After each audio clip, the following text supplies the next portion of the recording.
Père céleste, consolateur, esprit de vérité, toi qui es partout présent et qui remplis tout, trésor du bien et donateur de vie, viens et demeure en nous, purifiez-nous de tout souillure et sauve nos âmes, toi qui es mon Père, le Fils, le Saint-Esprit, maintenant et toujours et dans les siècles des siècles. Seigneur, miséricorde, Seigneur, miséricorde, Seigneur, miséricorde. Père de notre bénédiction. Notre Dieu, toi qui es invisiblement présent avec nous, à la fin de ton être très saint et très bon, éclaire toi-même l'intelligence et le cœur, et relie de communier à ton incompréhensible sagesse. Après ça, mon Dieu, nous te rendons gloire du siècle des siècles. Amen. Voilà, donc c'est la troisième séance que nous avons cette année. Je rappelle pour tout le monde et pour éventuellement ceux qui sont au courant, en fait, il s'agit de catéchèses qui sont organisées par rapport aux catéchismes des enfants. Et parce qu'on s'est nous sommes aperçus que s'occuper du catéchisme des enfants, c'est bien, mais que souvent les enfants ont des questions qui sont extrêmement profondes et nous ne sommes pas toujours suffisamment préparés à répondre à leurs questions. Donc, on s'est dit, ben, c'est pas mal qu'on se forme un peu plus, pas tout le monde est formé par la vie dans l'église, évidemment, c'est pas ça le problème. En vivant dans l'église, parce qu'on intègre la tradition par les pores de la peau, si je peux dire, par les oreilles, par les yeux. Mais bon, ça c'est l'intégration qui se fait de manière instinctive, inconsciente en quelque sorte. Et l'intérêt de la catéchèse, sous une forme ou sous une autre, c'est de nous permettre d'avoir un peu des mots pour ce que nous savons et pour exprimer ce que nous savons. Donc en fait, il ne s'agit pas d'enseigner les gens qui ne savent pas, etc. Il s'agit plutôt de découvrir ce qu'on sait probablement, et ce qui est, voilà, qu'on peut découvrir ensemble en l'occurrence dans la tradition générale, pour nous préparer à accompagner les enfants et les aider eux-mêmes à découvrir aussi ce qui est intéressant pour la foi et pour le salut. Voilà. Et donc, il y a une première séance qui était intéressante. On a parlé de Dieu, c'était très original. On a dit ça dans une réunion avec les évêques. Puis on a parlé de Dieu, mais on ne pas de Dieu. Donc c'est intéressant. Bon, dans l'église, normalement, ça ne va surprendre personne, mais là, ça fait un effet. Alors, on le plaisante, pardonnez-moi. Et ensuite, l'autre jour, qu'est-ce qu'on a parlé là-dessus? Le symbolisme, la pensée. Ah oui, c'était très intéressant, ça. La phrase suivante, c'était la pensée symbolique. Donc, ça, qui est un sujet très important, qui est une préoccupation par rapport aux enfants et par rapport à nous-mêmes. Vous êtes conscient de ça pendant toute la célébration liturgique. En fait, tout ce qu'on fait dans l'Église suppose qu'on acquiert ou qu'on garde, qu'on développe cette pensée symbolique et qu'on, comment dire, dans la transparence des formes, on perçoit quand même la présence du Saint-Esprit, des saints, du Christ.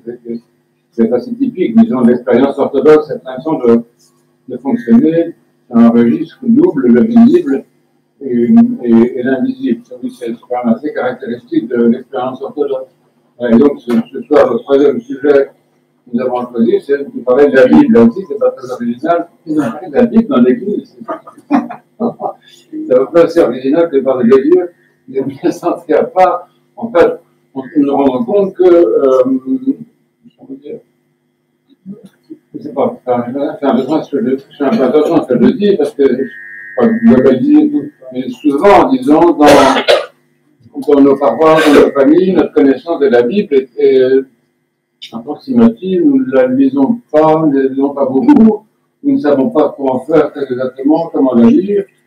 Dans les meilleurs des cas, nous lisons l'Évangile, c'est une partie de la Bible que vous savez, mais en ce qui concerne ce grand morceau, ce qu'on appelle la Bible, c'est-à-dire une collection extraordinaire de livres qui va de la Genèse à l'Apocalypse inclus, hein, c'est l'ensemble de ça. Souvent, nous ne savons pas très bien par quel bout le prendre. Et en fait, le sujet qui était proposé, c'était, si on compare, on revient un peu au premier sujet, si on compare ce que l'être humain peut connaître de Dieu par la pensée philosophique, ou par son expérience, ou par l'expérience des traditions du paganisme, qui sont très intéressantes, on respecte beaucoup. Et qu'est-ce qu'il y a de spécifique dans la Bible? Qu'est-ce que la Bible nous permet de connaître de Dieu, de très particulier, d'unique, et pourquoi nous sommes nous-mêmes enracinés dans la tradition biblique, et que si nous ne sommes pas enracinés dans la tradition biblique, en fait, nous ne pouvons pas être chrétiens. C'est quelque chose de très, très, très, très important. Et donc, c'était ça la question. Mais, quel est le Dieu de la Bible par rapport à d'autres expériences, et quel est le caractère tout à fait extraordinaire du Dieu de la Bible? Alors, c'est vrai que ce qui m'a paru intéressant, vous l'avez vu sur le plan, parce qu'on a envoyé le plan à tout le monde pour pouvoir suivre, c'est qu'en fait, dès le départ, d'être dans l'affirmation, si vous voulez, et dire que le Dieu de la Bible, il est Père, Fils et Saint-Esprit. Et ça, c'est très important. C'est qu'en fait, nous allons chercher dans la Bible, avec nos enfants nous-mêmes, nous allons chercher dans l'ensemble de la Bible, c'est-à-dire de la Genèse à l'Apocalypse, je répète, nous allons chercher la présence du Dieu trinitaire, du Dieu unique en trois personnes. Et c'est ça qui est dès le départ, si vous voulez, le caractère spécifique d'une lecture chrétienne, une lecture ecclésiale de la Bible. Alors c'est ça donc, que j'ai proposé. Et donc j'ai rappelé un petit peu au début, je vous rappelle au début qu'en fait notre connaissance de Dieu, elle dérive de plusieurs formes d'expérience. L'être humain est sur l'intuition de la divinité parce qu'il a l'image de Dieu en lui, mais après ça il essaie de s'orienter un peu comme il peut. Et c'est vrai qu'il connaît Dieu, ce qu'on appelle la révélation de manière générale, c'est-à-dire qu'en fait l'être humain ne pourrait pas connaître Dieu si Dieu d'une certaine façon, par miséricorde, ne se révélait pas à lui. Et Dieu se révèle dans différentes façons, dans la création. C'est pourquoi nous le rappeler, c'est très important quand on a des enfants, de les amener à ça, à découvrir la présence de Dieu dans comment Dieu se révèle à travers la création, c'est extrêmement important. Ensuite, donc, il ne se révèle pas la Bible, c'est ce qu'on va voir maintenant. Il se révèle par les saints, les personnes qu'on rencontre, les croyants, saints innombrables, disons, et qui globalement forment ce qu'on appelle l'Église, c'est la communauté des saints, qui donc peuvent nous parler de Dieu, nous parler de leur expérience, ou rayonner aussi de la lumière divine par la communion qu'ils ont avec la Sainte Trinité, leur union en Christ, leur participation au Saint-Esprit. Donc la rencontre avec les saints, le témoignage des saints, c'est absolument indispensable. C'est un peu comme dans certains domaines, vous savez, quand les gens s'intéressent à la chasse, aux animaux sauvages, alors on cherche quelqu'un qui a vu tel animal sauvage, et on aimerait le voir soi-même, moi aussi, je me suis dit pas plus loin. Et après ça, effectivement, après ça, ou en même temps, parce que tout ça c'est simultané finalement, l'être humain connaît Dieu par l'expérience, en fait. Par l'expérience, c'est-à-dire quand on dit par l'expérience, il ne s'agit pas d'un vécu, d'un ressenti uniquement psychologique, si vous voulez, ce qui serait évidemment le cas, ou uniquement physique, ce qui est également le cas également, mais dans l'expérience de l'âme et du corps, parce que l'être humain, comme on l'a dit autrefois, il a ces deux dimensions d'âme et de corps, hein, et que ce soit sur le plan de l'âme, disons, sur le plan du corps, l'expérience qui fait de Dieu, c'est par le Saint-Esprit. Donc chaque fois qu'on parle d'expérience de Dieu, on parle d'expérience de Dieu par le Saint-Esprit. Ça ne peut pas être autre chose. Sans le Saint-Esprit, l'être humain n'a aucune expérience de Dieu. Il y a des idées abstraites, où il se fabrique des idoles, enfin il fait ce qu'il peut, si vous voulez, on ne le juge pas. Mais c'est vraiment par le Saint-Esprit que l'être humain a la possibilité de connaître Dieu. Voilà. Donc là on arrive, on zoome, si vous voulez bien, on zoome sur la Bible. Donc j'ai recueilli cet adage patricique qui est anonyme, mais c'est quelque chose qui est dit chez les pères. Vous voyez, nous avons appris cela, c'est-à-dire ce qui concerne Dieu, nous l'avons appris par les Saintes Écritures, nous avons reçu cela de nos saints pères, nous avons connu cela par notre petite expérience. C'est donc un adage des pères. Alors, ce qui est très important dans tout ça, c'est quand même l'idée de tradition, c'est-à-dire que ce que nous connaissons de Dieu par la Bible, par l'Église, par les saints, etc., c'est ce que nous est transmis. C'est ce que veut dire le mot tradition. Et donc ça, c'est typique aussi de notre façon pour expliquer ça aux enfants. C'est important que comme l'identité, si je peux dire orthodoxe, l'identité de foi, c'est une identité qui se trouve à l'intérieur de la tradition. C'est pas une opinion individuelle, c'est pas une recherche, c'est pas une recherche individuelle, mais c'est le fait de participer à ce que la tradition du Christ véhicule, et c'est le fait de s'approprier de façon personnelle tout le contenu de la tradition. Mais c'est ça, oui, c'est pour ça qu'on parle des saints pères, vous voyez, les pères de l'Église, les pères qui ont fait les conciles, par exemple, vous connaissez un peu ça, si vous voulez, on parle de l'Église des pères, quand même, quand on parle de l'Église orthodoxe, ils ont transmis, c'est ça ce que veut dire le mot tradition. Tradition, ça veut dire ça, ça veut dire transmission. Et donc nous vivons dans ce courant-là, et c'est pour ça que ce ne sont pas des opinions individuelles que nous exprimons, mais nous exprimons ce que pense cette communauté des saints qui forment l'Église. Alors, ce qui est la première, donc là, je pensais à trois points vraiment importants. Le premier point, c'est que c'est par le Christ que nous connaissons tout de la Bible. C'est important de le dire, parce que souvent, je crois que je vois des personnes qui pensent qu'il faut lire d'abord la Genèse, puis l'Exode, puis etc., arriver finalement à l'Évangile. Mais ça ne sert à rien, si vous voulez. Excusez-moi, c'est un peu brutal de dire ça, mais c'est par le Christ qu'on connaît l'essence de l'Écriture. C'est extrêmement important, c'est vraiment une affirmation qu'il faut oser poser et dire ça aussi aux enfants. Si tu n'as pas une relation avec le Christ, tu ne connaîtras jamais ni le Père ni l'Esprit. Donc c'est une lecture, une découverte de la Bible qui se fait en quelque sorte rétrospectivement. C'est pas tout à fait juste ce que je dis, mais on peut dire ça. C'est-à-dire en remontant, c'est par le Christ que nous connaissons le Père, c'est par le Christ que nous connaissons l'Esprit, et c'est le Christ qui est la clé, en fait, de ce qu'on appelle l'Écriture, ou de ce qu'on appelle la Bible. Pourquoi? Parce qu'il est lui-même Dieu. Ça, c'est pas plus compliqué que ça, déjà, j'allais dire. C'est qu'en fait, dans la mesure où le Christ est Dieu, il est justement le Dieu personnel, qui peut nous parler de Dieu. Ce serait uniquement un sage, un philosophe, un grand initié, je ne sais pas quoi, ce qui nous dirait de Dieu, ce serait intéressant. Mais là, c'est Dieu lui-même qui nous parle de Dieu, et c'est pour ça qu'on le met ici que, de la mesure où le Christ est la parole divine, la personne divine du Verbe, et donc il est le mieux placé pour nous faire connaître à la fois le Père et l'Esprit. Et d'ailleurs, vous le savez très bien, tout ça, vous l'entendez presque tous les dimanches. En fait, la mission principale du Christ, c'est-à-dire du Verbe incarné, c'est de nous faire connaître le Père. Alors, donc, nous avons rassemblé ici, c'est très beau, nous avons rassemblé ici des phrases clés qui sont absolument indispensables pour la compréhension même de la Bible. C'est comme il est dit ici, dans l'évangile de Saint Jean, qui est la référence quand même pour tout ce sujet-là. C'est vraiment dans l'évangile de Saint Jean, c'est vrai qu'on trouve quand même tous les paramètres dont on a besoin pour la connaissance profonde de l'Écriture et de la Bible. Et c'est dans l'évangile de Saint Jean qu'il est affirmé ça dans le prologue, que le Verbe est Dieu, le Christ, qu'on appelle le Christ, Jésus-Christ, etc.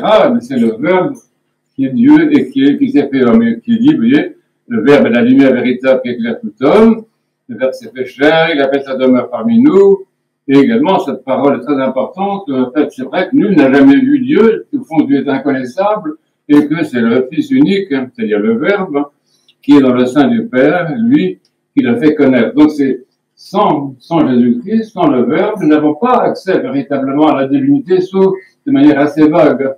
Ce qui explique que beaucoup de nos contemporains qui ne connaissent pas le Christ, si vous voulez, se tournent vers des formes de spiritualisme impersonnel, disons, peuvent avoir de la divinité une conception impersonnelle, mais finalement, c'est pas une vraie connaissance de Dieu. Donc ça, c'est important de l'arriver à dire aux enfants, de leur montrer aussi que, en fait, le Christ parle tout le temps du Père, comme on va le voir maintenant. Voilà, donc c'est la même chose, Jésus, le Fils unique de Dieu, le Verbe. Alors, quand on dit Verbe, il faut expliquer ce mot-là, parce que nos enfants et nous-mêmes, on dit que c'est quoi le Verbe? Parce qu'ils apprennent à l'école le verbe faire, le verbe chanter, pour eux c'est une forme grammaticale. Mais dans le langage biblique, on parle de verbe, en grec de logos, bon, et c'est un mot qui désigne la parole de Dieu, Dieu qui parle et qui prononce une parole, disons, mais aussi la raison divine, la sagesse divine, la lumière divine, tout ce qui est du domaine, si vous voulez, tout ce par quoi Dieu se révèle et se fait connaître. Et finalement, en fin de compte, il s'est fait connaître, disons, en s'incorporant, en se faisant chair, ce qui est tout à fait extraordinaire et très, très important. Alors, vous voyez, c'est dit ici par Saint Jean encore, vous voyez, celui que Dieu a envoyé, c'est Jésus-Christ, il dit les paroles de Dieu, et c'est ça que nous attendons de lui. Et donc, il est appelé dans plusieurs passages, comme bien sûr, on a choisi les passages les plus marquants, c'est-à-dire, donc, c'est la façon dont il est nommé quand même dans l'Évangile, il est appelé le Fils du Dieu vivant, il est appelé Fils du Très-Haut. Vous voyez, ces noms qui sont donnés à Jésus-Christ sont des noms qui sont extrêmement importants parce que ces noms expliquent qu'il soit l'interprète principal, hein, pas exclusif, si vous voulez, mais principal de la présence de Dieu et dans le monde, dans l'histoire et dans l'écriture elle-même. Alors, en fait, ce qui est intéressant, c'est que le Christ, en tant que parole incarnée, comme je viens de le rappeler, ce que vous savez très bien, ce qui est intéressant, c'est qu'il dit de lui-même, quand même, il a l'humilité, je dirais, ou l'audace, l'humilité, en tout cas le sérieux de parler de lui-même et de dire quand même, vous voyez, dans Saint Matthieu et dans Saint Jean, il dit au moins 2 fois, c'est pas beaucoup évidemment, mais qui dit quand même ça de lui-même, je suis fils de Dieu. Donc Christ a osé quand même, dans 2 passages, se présenter comme tel que en fait les autres l'ont connu et reconnu. C'est en tant que fils de Dieu qu'il va pas nous parler de l'écriture. C'est pour ça que dans l'évangile selon Saint Luc, il y a ce passage qui est très intéressant, c'est après la résurrection, vous connaissez ça évidemment, mais je m'en parle. Donc le Christ rencontre des pèlerins qui vont en week-end comme nous, et vont dans un petit village qui s'appelle Emmaüs, et ces pèlerins d'Emmaüs qui partaient encore en week-end dans leur maison de campagne, je sais pas quoi, ils s'arrêtent sur une aire d'autoroute, et ils les rencontrent, et ils leur disent, mais pourquoi vous êtes triste comme ça? Qu'est-ce qui va pas? Qu'est-ce qui va pas? Vous se mettre la tête. Et ces disciples qui n'ont pas bien compris encore de quoi il se passe, après la résurrection, ils disent, mais oh là, tu sais pas de quoi il s'agit, c'est la catastrophe, celui qu'on croyait qu'il a libéré notre peuple, finalement on l'a tué, Il y a bien quelques personnes qui nous disent qu'il est ressuscité, mais nous on l'a pas encore vu. Bon. Et donc le Christ rencontre ces personnes-là et il leur dit ça. Et comment il leur explique sa présence à lui dans l'Écriture. Et ça, c'est le premier fondement de notre connaissance de Dieu dans l'Écriture, c'est l'enseignement que le Christ a donné lui-même à ses apôtres et à ses disciples, notamment après sa résurrection. Donc, les paroles qu'on a citées auparavant, ce sont des paroles que le Christ a dit avant la résurrection. Mais après la résurrection, il est apparu extrêmement souvent, pendant 40 jours, il est apparu au moins 1 fois par jour. Mais après, on arrive à comprendre. Et donc, ce qu'il fait, l'enseignement qu'il donne aux apôtres, c'est justement celui-ci. Il nous apprend à le trouver, vous voyez, dans l'Écriture. Donc, il commença par Moïse, parcourait tous les prophètes, et interpréta pour les disciples dans toutes les Écritures ce qui le concernait. Donc c'est ça qu'on doit essayer de faire, nous-mêmes pour nous-mêmes et pour les enfants, c'est chercher toujours dans l'Écriture où se trouve le Verbe, où est-ce qu'il est ce Fils de Dieu, où est-ce qu'il est ce Christ dans l'Écriture, puisqu'il n'est pas seulement incarné, mais il est aussi présent avant l'incarnation dans l'Écriture d'une façon ou d'une autre. Là, je retrouve aussi ça, c'est une phrase d'un personne qui s'appelle Nathanaël dans l'évangile de Saint Jean et qui dit ça aussi. Il dit, celui de qui il est écrit dans la loi de Moïse et dans les prophètes, nous l'avons trouvé, c'est Jésus, le fils de Joseph de Nazareth.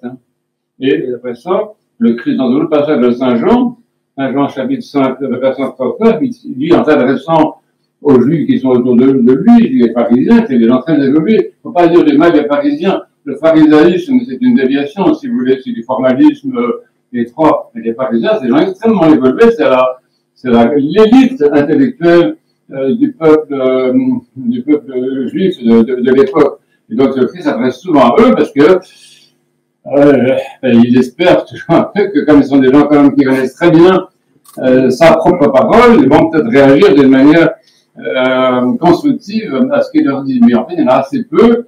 On en connaît, on sait que Nicodème, par exemple, est un pharisien qui a venu trouver le Christ pour l'interroger. Mais en tout cas, toujours est-il qu'il leur parle, qu'il leur dit, vous scrutez les Écritures, eh bien, les Écritures rendent témoignage à mon sujet. Bon. Alors, donc, on peut développer beaucoup, il faut avancer un petit peu, mais donc, il faut vraiment commencer par avoir clairement dans l'esprit cette idée, ce mystère, que nous chantons tout le temps dans la liturgie, hein, qu'on vient de chanter le Fils unique et Verbe de Dieu, toi qui es immortel, on n'arrête pas de le dire, mais souvent, les jours qu'on chante, on ne réfléchit pas toujours à ce qu'on chante, bon, on ne se rend pas compte, on a travaillé quelque chose d'énorme, quand même, mais de fondamental, de magistral, qui est Dieu s'est fait chair et que c'est par lui que nous allons connaître lui-même dans l'Écriture, mais également le Père de l'Écriture et l'Esprit Saint surtout, dont je vais parler longuement. Donc, en fait, ceux qui rencontrent le Christ, ils ont quand même cette intuition-là. Vous voyez, c'est pas une invention de notre part. Ils ont beaucoup de ces personnes ont l'intuition de ce qu'on appelle des théophanies. Alors, vous expliquerez aux enfants aussi que c'est qu'une théophanie, c'est très important. Une théophanie, ce sont des moments dans lesquels Dieu se manifeste. Il se manifeste dans le domaine cosmique. Alors, pour les anciens, pour les païens, par exemple, ils sentaient tout le monde païen, c'est très intéressant. Les religions rurales, proches de la création, sont toutes fondées sur les théophanies, c'est-à-dire le fait que le divin impersonnel, ils ne connaissent pas la Bible, le divin impersonnel se manifeste à travers l'orage, à travers la tempête, à travers les éclairs, à travers le tonnerre, à travers des événements qui nous dépassent complètement. L'être humain, il a un espèce de pressentiment du divin, même les animaux, je ne peux pas raconter, pas être trop long, mais les animaux, c'est très intéressant, les animaux ont une intuition du divin parce que ils ne réfléchissent pas, si vous voulez, qu'ils ne connaissent pas la Bible, les pauvres, mais ils sont capables d'être terrassés en quelque sorte par un événement comme l'orage, comme les éclairs. On voit les animaux qui regardent l'orage comme ça avec des yeux immenses, percevant comme ça à leur propre niveau de créature, percevant l'immensité d'une sagesse, d'une rationalité qui les dépasse complètement. C'est très important. Et souvent, les petits enfants en particulier, la première intuition qu'ils ont du divin, c'est souvent ça. Et ça passe par ce qu'on appelle l'intelligence émotionnelle. Non, mais c'est vrai, c'est extrêmement important, cette façon de comprendre les choses par le ressenti. Donc ça, c'est fondamental, il ne faut pas l'abandonner, ça c'est très important, il faut le cultiver, mais ça se cultive d'une manière intelligente. Donc les théophanies, c'est très important, il y a pas mes histoires de la tempête apaisée, où les apôtres sont là dans leur barque, à ranger leurs filets, chercher leurs poissons, etc.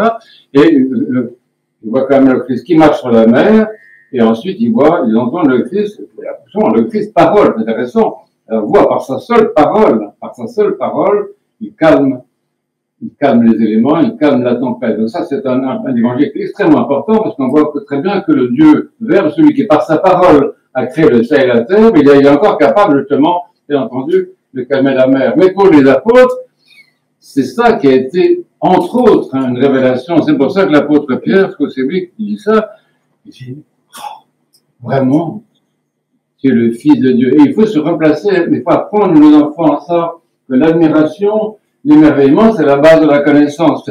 Quand tu dis, tu es le Fils de Dieu, oui. Waouh, comment dire.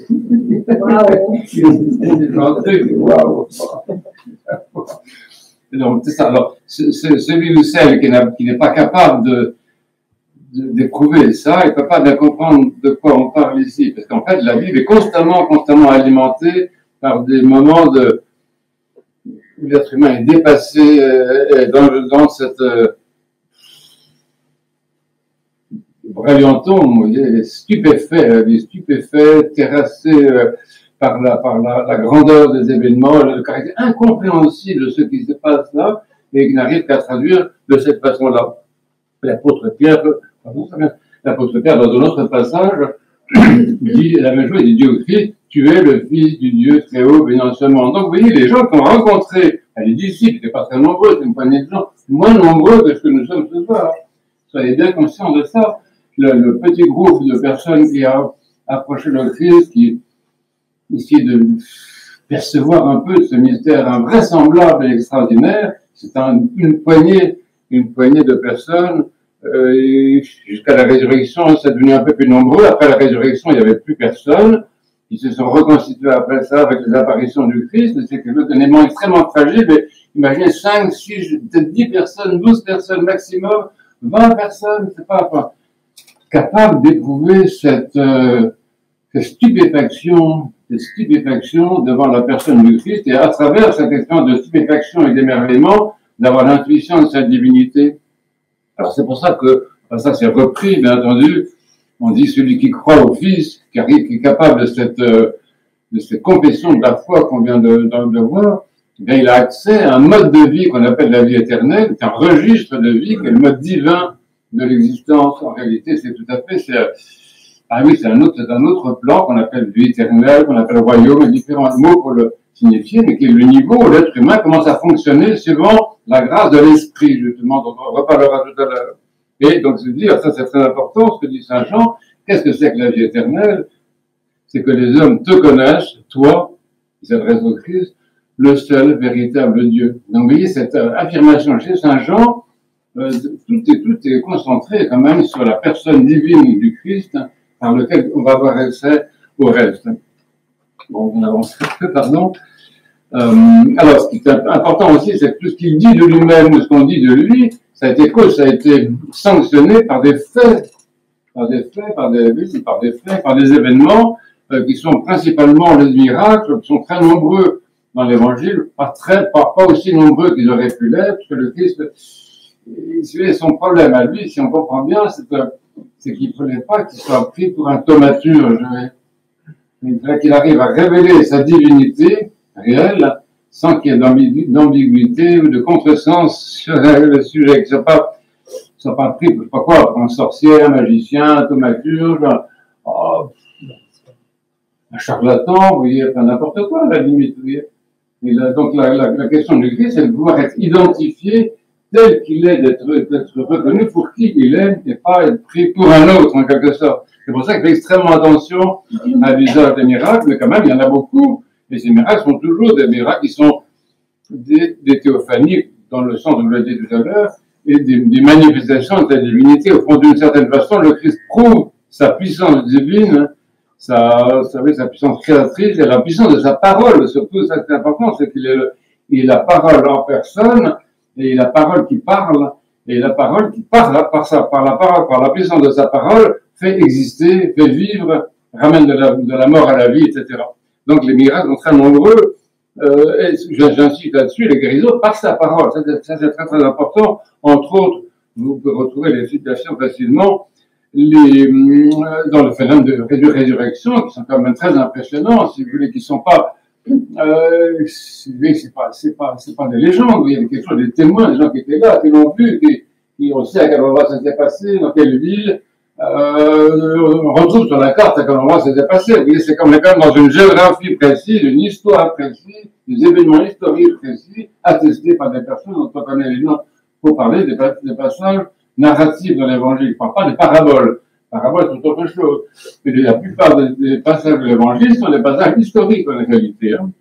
Voilà, donc, voilà, la théophanie, c'est aussi des preuves, et principalement la résurrection. Il faut comprendre ça aussi. C'est ça aussi qu'il faut dire aux enfants. Qu'est-ce que c'est que la résurrection? La résurrection, c'est la manifestation de la divinité de Jésus-Christ. Ça, c'est la façon la plus péremptoire, incontournable, dont il manifeste la divinité, parce que personne n'est capable de se ressusciter soi-même, de se tirer soi-même de la mort pour revenir à la vie. Donc, vous voyez, il y a quand même dans l'Évangile des choses qui sont dites du Christ, sont dites au Christ, que le Christ dit lui-même, et qui sont aussi donc attestées par des faits, par des réalités. Ça aussi, vous parlez aux enfants de ça, bien toi, c'est passé telle chose, et ça montre ce qu'il est Dieu, ça montre sa puissance divine. Voilà, donc tout ça, on arrive à des affirmations qui sont très importantes du point de vue biblique, justement, c'est qu'on arrive à l'affirmation que Jésus est Seigneur. Et le mot de Seigneur, en hébreu, c'est le nom de Adonai, qui n'est donné qu'à Dieu. Seigneur, ça ne veut pas dire monsieur. Hein, ça veut dire ce mot-là, c'est un mot. Alors, on n'a pas beaucoup de temps pour faire ça, on le fera une autre fois, si vous voulez. La question des noms divins est une question extrêmement importante. Il y a si je ne me trompe pas, il y a à peu près 3 noms divins qui sont vraiment très importants dans la Bible. Adonai, qui veut dire Seigneur. Il y a El, qu'on voit dans beaucoup de mots composés, par exemple Gabriel ou Ézéchiel, etc. El, qui veut dire, pourquoi Dieu, mais au sens général, avec un petit D. C'est vraiment le Dieu, quoi, mais pas de manière très appuyée. Et puis, il y a le nom absolument imprononçable, qui est le nom de Yahvé, et qui est issu de la révélation que le même verbe, avant son incarnation, a donné à Moïse quand il a dit je suis. Ça veut dire ça. Ça veut dire je suis. Mais c'est, si vous voulez, c'est imprononçable, incompréhensible, ça ne nous dépasse complètement, mais c'est renfermé dans ce nom de Yahvé, comme dans le milieu juif traditionnel. Maintenant, je ne sais pas où ils en sont, mais de ce nom qu'on ne prononçait pas. C'est tellement grand, tellement incompréhensible, que c'était prononcé peut-être une fois par an, 2 fois par an, dans le sanctuaire, par le grand prêtre, à une occasion extrêmement choisie. Mais c'est un nom imprononçable. En tout cas, c'est quand même les noms. Et le Christ, il n'est pas appelé, je n'ai pas vu qu'il soit appelé Yahvé, elle non plus. En revanche, il reçoit ce nom divin d'Adonai, qui est très important, qui veut dire Seigneur, et qui est le mot clé, parce que le Père est Seigneur, le Fils est Seigneur, et l'Esprit, dont on va parler tout à l'heure si on peut, dans l'Esprit également est Seigneur. On le dit dans le credo, en un seul esprit, le Saint, le Seigneur, le vivifiant, on l'appelle Seigneur. Et le Seigneur, c'est Adonai. Et c'est donc c'est un nom divin qui est donné à l'Esprit, on y reviendra. Et ça c'est dit par les apôtres, surtout, vous voyez. C'est Saint Paul, vous voyez, il n'y a qu'un seul Dieu, le Père, de qui tout vient, et un seul Seigneur, Jésus-Christ, par qui tout existe et par qui nous sommes. Donc là, on commence à comprendre qu'on s'approche un peu, si on peut dire, qu'on s'approche, disons quand même, de cette réalité divine qui est dans la Bible, c'est-à-dire la connexion organique, en fait, entre le Fils et le Père, son Seigneur, le Père, voilà.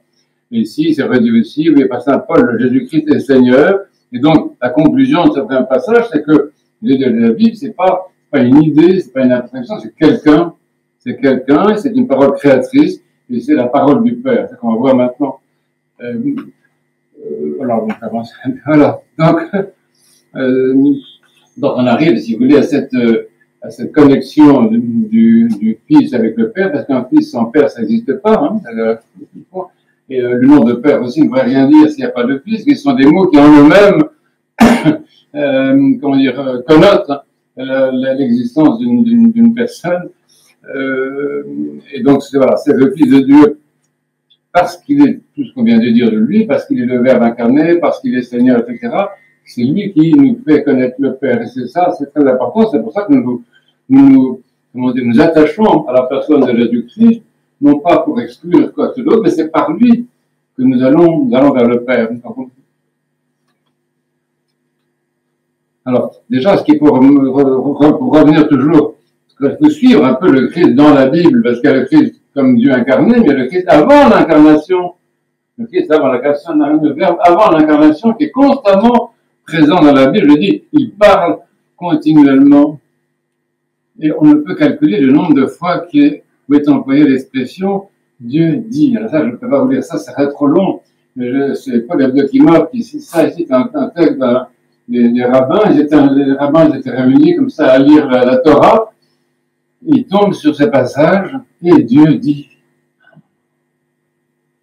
Et rien que cette expression-là, il y en a un d'eux qui devient exalté, il se met presque à crier. Dieu dit, et Dieu dit. C'est ça qui est central dans la Bible, c'est justement que le Verbe, avant son incarnation, il est cette parole active. Et donc le nombre de fois, je ne peux pas le faire, parce que c'est statistiquement une machine intelligente pour faire ça, pour statistiquement compter le nombre de fois où cette expression est employée. Dieu dit. Donc ça veut dire qu'en fait la parole est omniprésente dans la Bible. Dieu dit, la Bible est la parole de Dieu, la parole sur Dieu, et c'est la parole adressée à Dieu aussi, parce que comme toujours, comme vous savez bien sûr, la parole c'est toujours un exercice qui est fondé sur des formes de dialogue. Voilà. Et il commence par créer. Ça c'est extrêmement important. La connexion entre les premières paroles de Genèse 1, verset 2, c'est ça qui nous fait comprendre que ce même verbe est capable de dire dans l'évangile à tel enfant, petite fille, je te le dis, lève-toi. Et la gamine qui est morte dans l'après-midi, alors, morte dans l'après-midi, elle est encore tiède, vous savez comment ça se passe, mais quand même, elle est quand même morte, hein. Mais il lui dit, pour ce même Dieu qui a dit que la lumière soit, il dit à cette petite fille, lève-toi. Oui, il faut bien que vous compreniez ça. Vous aidez les enfants à comprendre ça, que c'est le même verbe qui, dans l'ensemble de la Bible, est actif avant d'être fait homme et chair, c'est très bien. Il parle tout le temps, et la Bible commence comme ça, comme s'il n'y avait que lui. ce qui n'est pas vrai, parce qu'il est la parole de quelqu'un, et la parole du Père est une parole qui est remplie du Saint-Esprit. Donc, quand chaque fois que le Verbe parle, il parle en tant que parole du Père, que Fils du Père, et en tant qu'inspiré de l'Esprit. Donc, chaque fois, toute parole dans la Bible est trinitaire déjà. Enfin bon, on essaie de se concentrer là-dessus. Donc, vous voyez ça. Et après ça, il parle, justement, vous savez ça très bien, il parle à Abraham, il parle à Moïse, surtout dans cette histoire extraordinaire du buisson ardent qui brûle sans consumer. Je ne vais pas vous raconter ça, vous le connaissez l'histoire par cœur. Je peux commencer mes paraphrases de la Bible. C'est quand même Moïse qu'on aime beaucoup. J'aime beaucoup Moïse, c'est vraiment quelqu'un, c'est un génie absolument. Oui. Et cet homme qui était très instruit, Moïse était quelqu'un très instruit parce qu'il avait fait toutes ses études supérieures en Égypte. Il avait un niveau de culture, il savait probablement lire, qui n'est pas fréquent, mais il disait probablement peut-être pas l'hébreu, il veut dire l'égyptien, on ne sait pas tout ça, mais c'est un homme très très instruit. Toujours est-il qu'il s'est trouvé dans le désert parce qu'il a fui des gens qui voulaient l'assassiner pour de justes motifs d'ailleurs, puisqu'il avait lui-même tué quelqu'un, enfin bon, une sombre histoire, bon. Bref, il s'était réfugié dans le désert, il avait épousé une jeune fille assez charmante, et il gardait les troupeaux de son beau-père. Bon, c'est une activité absolument inoffensive. En se promenant dans le désert comme ça, il tombe, si je peux dire, il tombe sur Dieu. Il tombe sur Dieu et il entend cette parole dans laquelle justement Dieu, donc le Verbe, c'est le même Verbe. Il faut bien écrire la feuille là-dessus, vous voyez. Avec les enfants, on entend, tu vois, Jésus là, il est fait homme, mais avant ça, il parle à Moïse. Bon.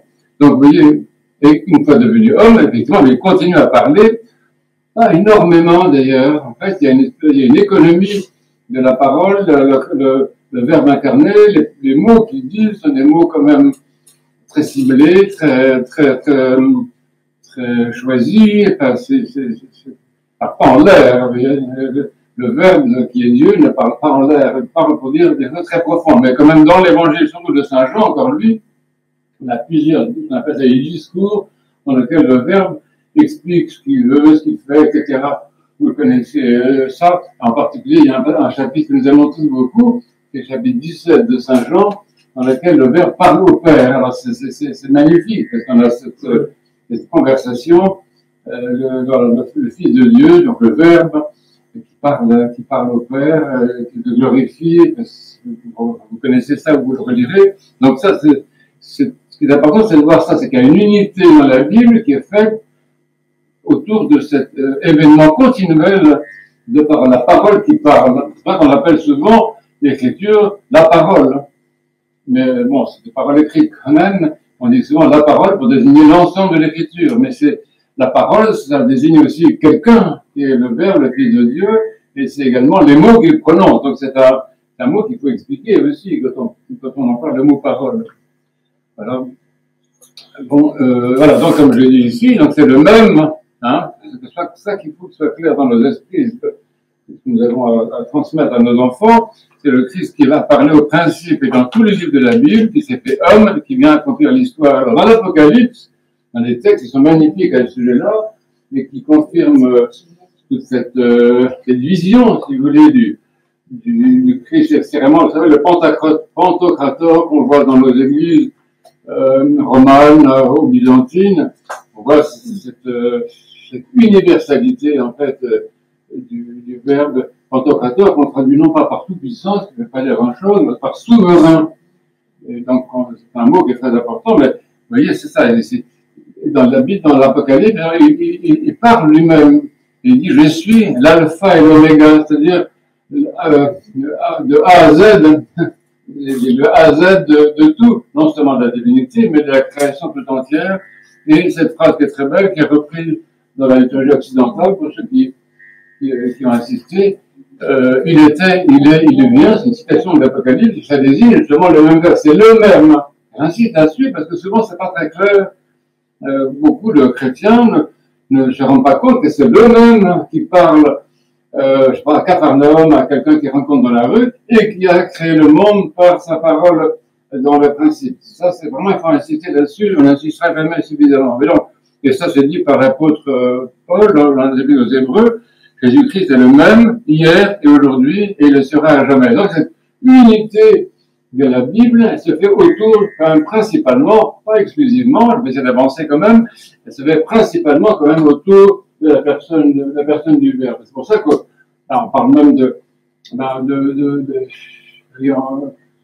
mot Christ, c'est quand même la référence, tout le temps. Alors là, il faut faire un petit peu attention, parce qu'il y a des déviations.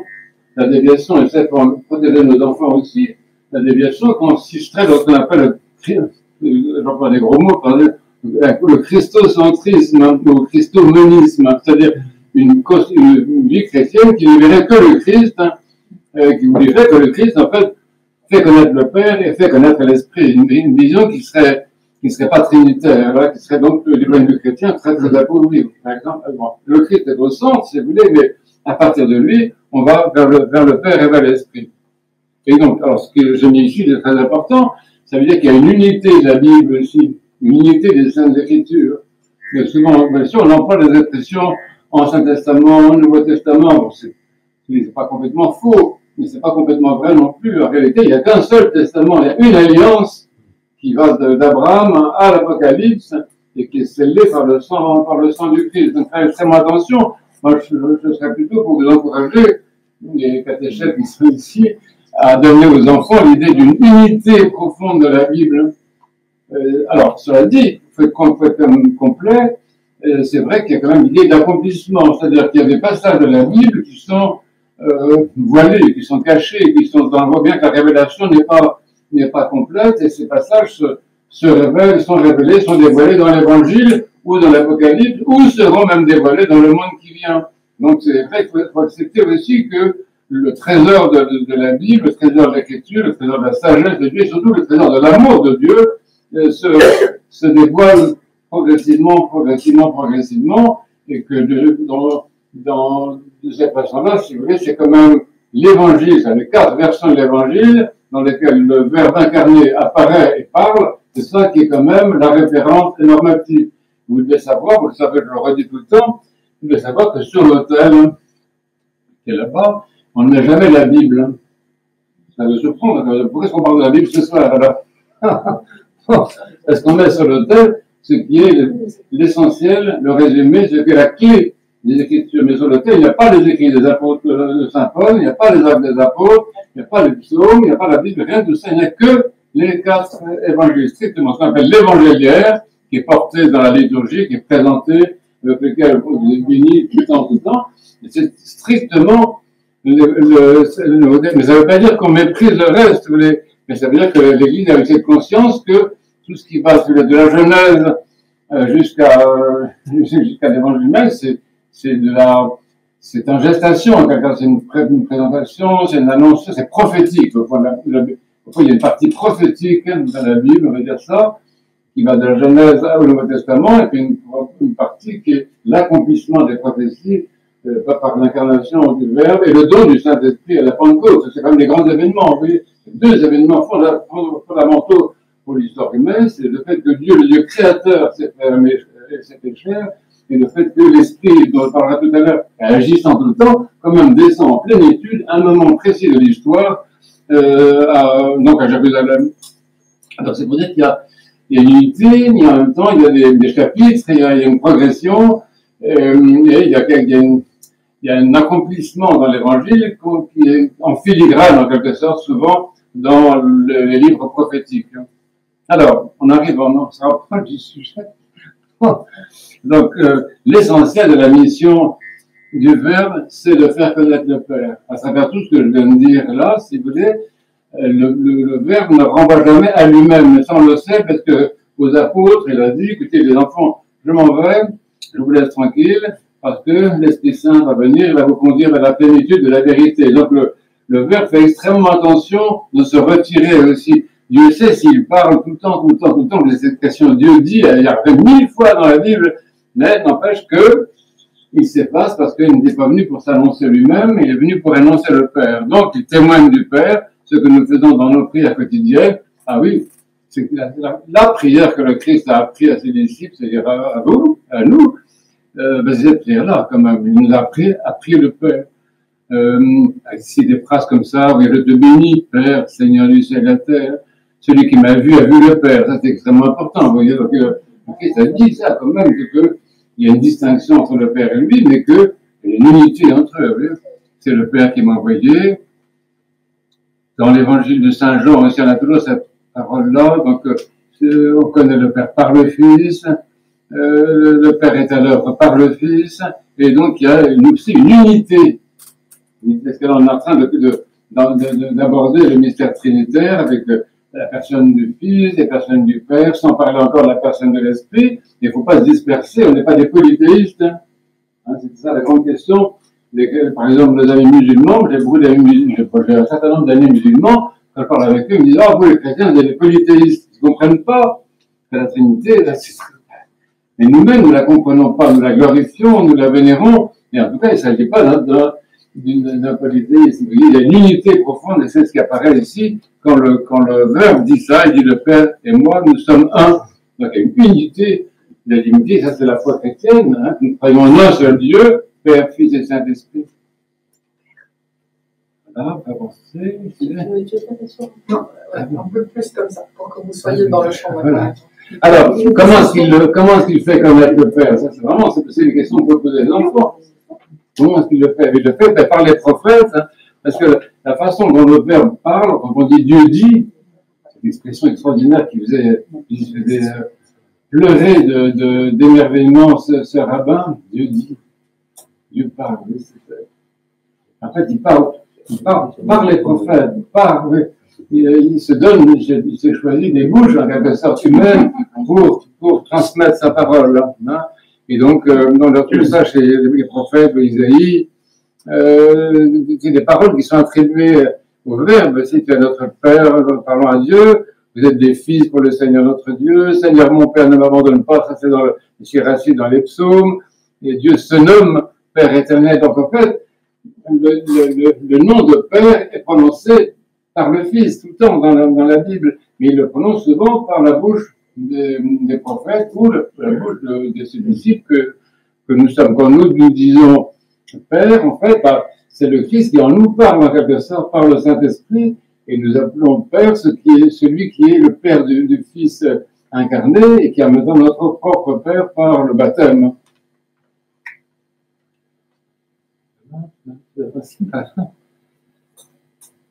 Oui, alors, donc, on arrive on va vite évidemment, hein, donc c'est pas une idée, hein, c'est ce mystère très grand que révèle le Fils, que le Dieu de la Bible, en fait, on sait le Verbe, le Dieu de la Bible, c'est aussi le Père et qui manifeste sa paternité dans ces passages qu'on a cités, je cite tout à l'heure, et qu'on peut avancer un peu, on va trouver la suite après.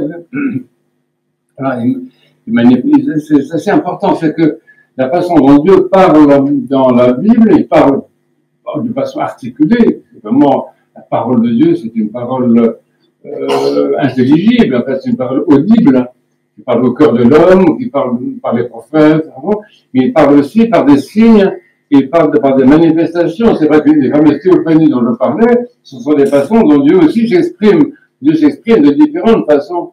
Mais il parle, ça c'est sûr, et c'est ça qui est intéressant.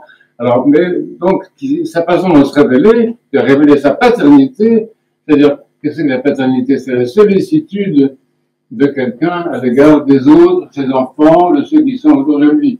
Donc ça, c'est extrêmement important. Le nom de Père n'est pas prononcé tellement souvent dans la Bible. C'est assez curieux. C'est vraiment par l'incarnation du Fils qu'on a cette orientation fondamentale vers la paternité de Dieu. Mais donc, quand même, ça se trouve. Il y a quand même des passages vraiment assez nombreux où le nom de Père est donné à Dieu. Et donc, on les a écrivés. Mais c'est souvent à travers des paraphrases, des exemples, qu'on sent cette paternité de Dieu. Par exemple, l'idée de providence, c'est très important.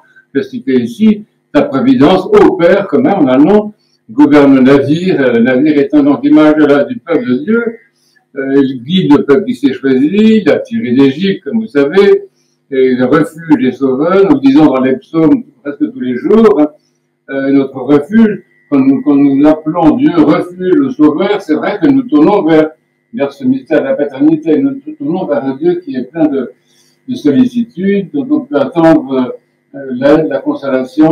Même si quelquefois on ne prononce pas le nom de Père, mais en l'appelant comme ça, ça revient un peu à ça, si vous voulez. L'idée de refuge, c'est quand même une idée qui exprime la paternité. Et alors voilà, il est unique dans ses divers noms, que je l'ai dit tout à l'heure. Et surtout, voilà, c'est ça, il est unique. C'est ça qui est très important. C'est que comment dire, le Dieu de la Bible, tel qu'il est révélé par le Fils et par le Père, c'est dans son unicité, il est exclusif.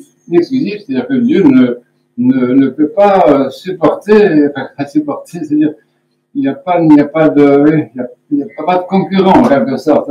C'est le Seigneur qui est Dieu, Dieu est Dieu, ce qu'on dit, ce qu'on chante à la fin des matines, le Seigneur est Dieu, il nous est apparu. Bon, oui, donc ça c'est très important. D'élever aussi nos enfants, avoir l'idée que c'est, comment dire, un Dieu exclusif, hein, exclusif, qui ne se partage pas, qui ne se compare pas, qui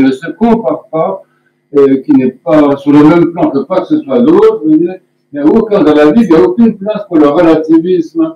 Hein, c'est le relativisme que nous connaissons bien à notre époque. Dans la Bible, ça n'existait pas.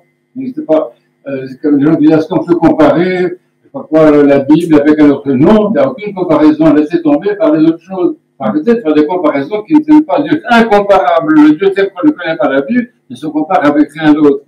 Donc, il est unique.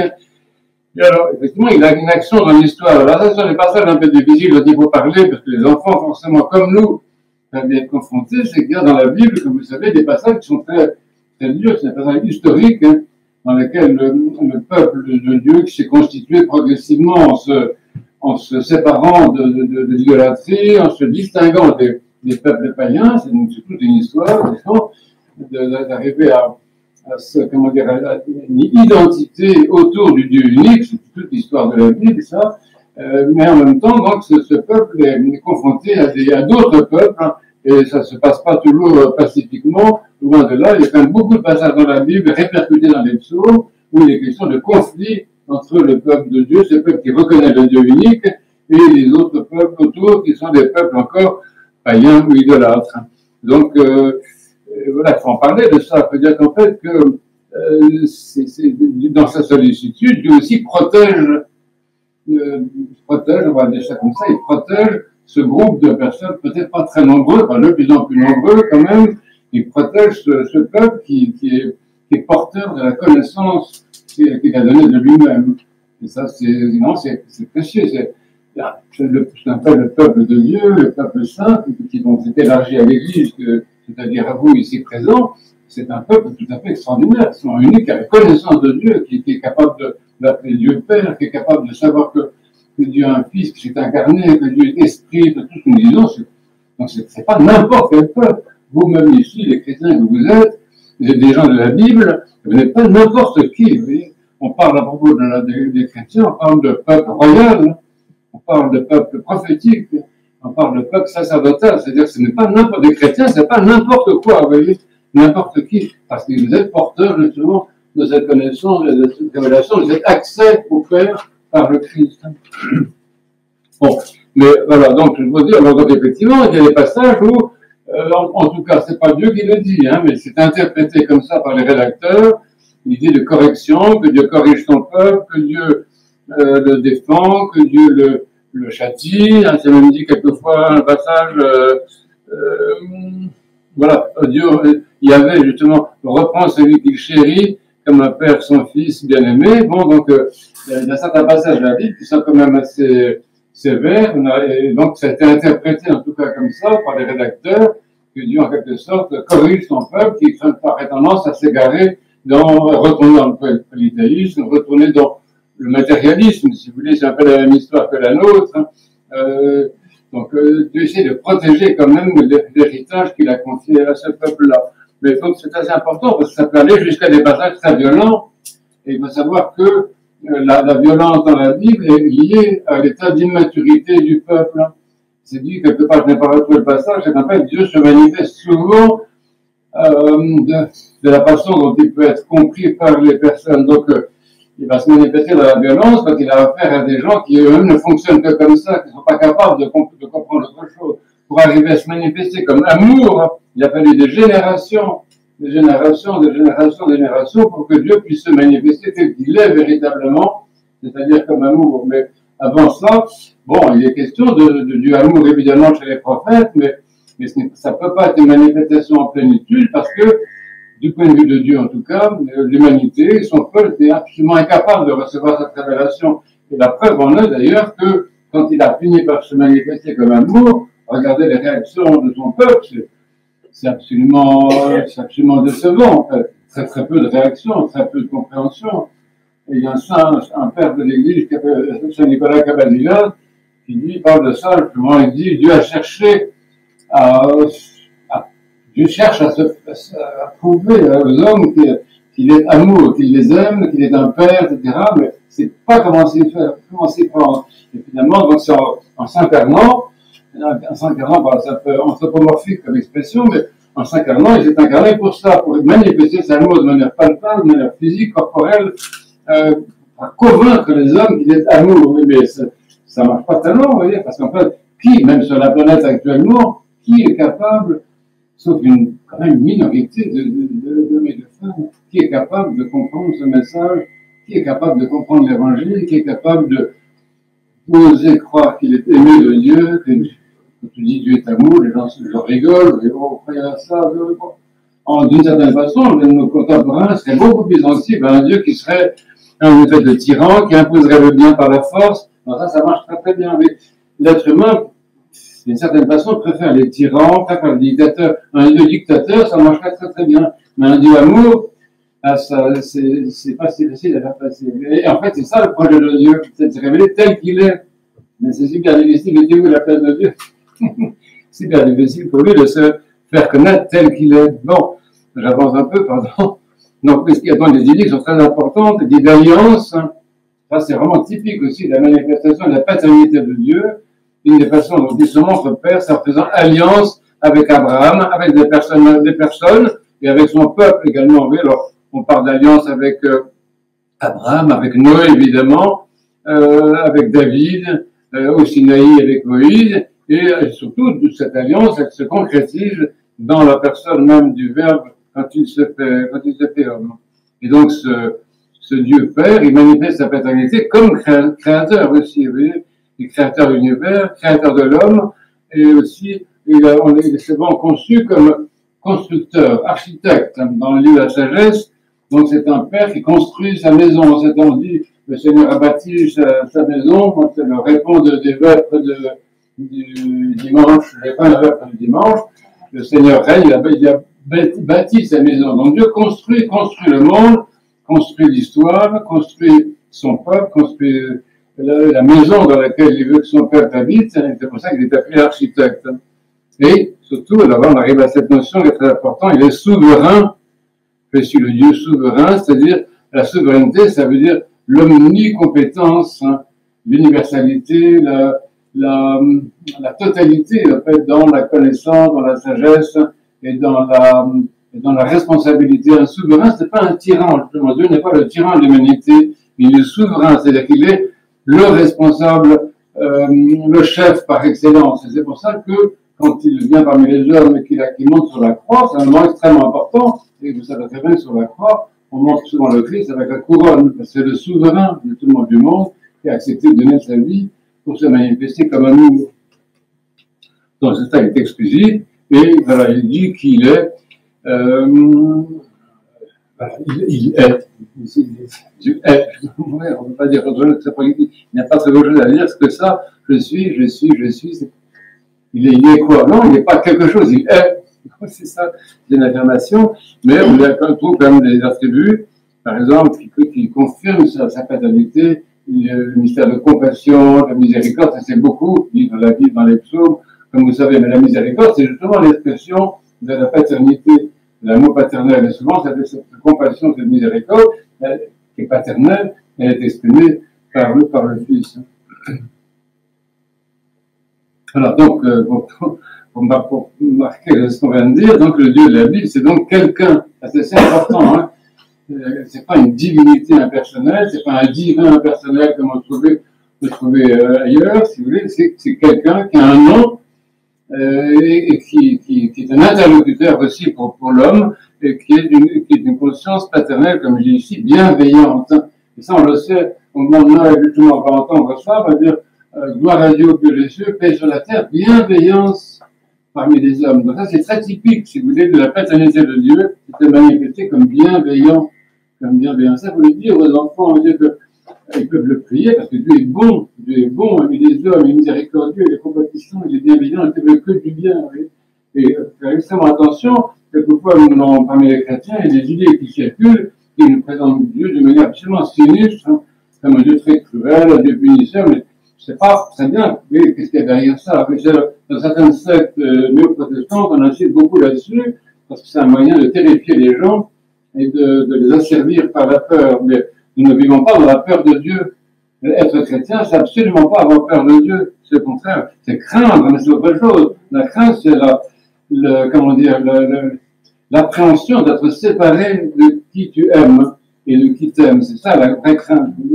Et c'est la crainte, c'est aussi l'admiration qu'on a pour quelqu'un qui nous aime et qu'on aime, qu'on ne comprend pas, dont on ne comprend pas tout, mais on trouve qu'il est super. Et c'est ça la crainte de Dieu. On dit, c'est un Dieu, c'est un fort, c'est un immortel. C'est ça la crainte de Dieu, oui. D'admiration, d'émerveillement, de stupéfaction devant la grandeur de Dieu.